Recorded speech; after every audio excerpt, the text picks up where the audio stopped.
मनापासून स्वागत आहे। आज मी तुमच्यासाठी एक नवीन रेसिपी घेऊन आलेली आहे। आज मी बनवणार आहे चॉको लावा केक। चला तर मग साहित्य बघूया। ओरिओ बिस्किट याची क्रीम काढून घेतलेली आहे।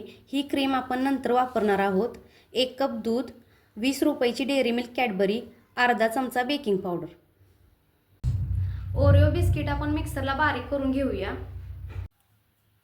हा आपला ओरिओ बिस्किटचा क्रश आहे। यामध्ये थोडं थोडं दूध ॲड करून आपण हे सगळं एकजीव करून घेऊया।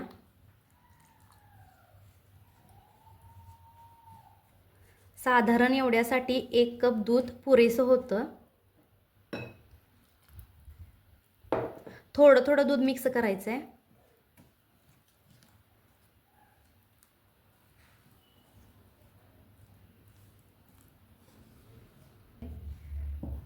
हे मिश्रण आता एकजीव झालेलं आहे।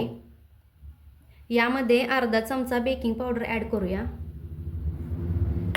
आणि या बेकिंग पावडरवरती थोडंसं दूध घालायचं आहे आणि हे मिश्रण अजून एकदा एकजीव करून घ्यायचं आहे। हे मिश्रण आता आपलं तयार झालेलं आहे। मी एका केक टिनला लोणी लावून त्याच्यावरती थोडा मैदा घालून त्याला ग्रीस करून घेतलेला आहे। हे आता मिश्रण आपण या भांड्यामध्ये ओतणार आहोत।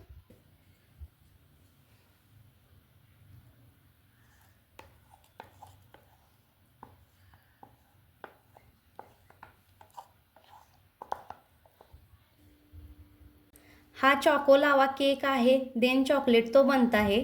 मगाशी आपण घेतलेले निम्मे चॉकलेट क्यूब्स आपण आता यासाठी वापरणार आहोत।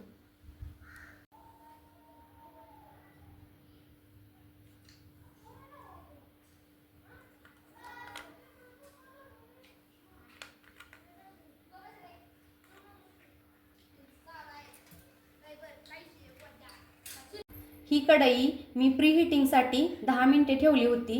कढईमध्ये मी 4 चमचे मीठ घातलेलं आहे आणि त्याच्यावरती एक स्टँड ठेवलेला आहे आणि आपण चॉकलेटचं मिश्रण घातलेला केक टीन आपण यामध्ये घालून घेऊया आणि त्याच्यावरती एक झाकण घालायचं आहे। केक बेक होण्यासाठी 20 मिनिटे ठेवायचं आहे।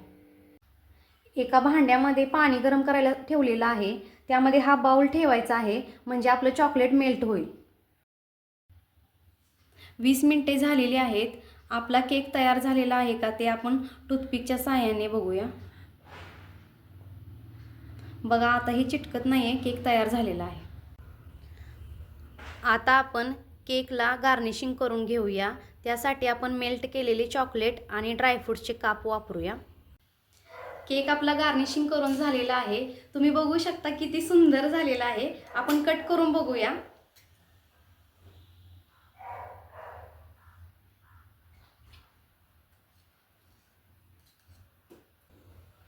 अतिशय परफेक्ट असा झालेला आहे। मी टेस्ट करून बघते। खूप सुंदर असं झालेला आहे। तुम्ही नक्की ट्राय करून पहा।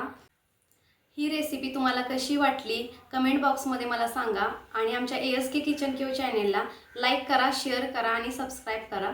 थँक्यू।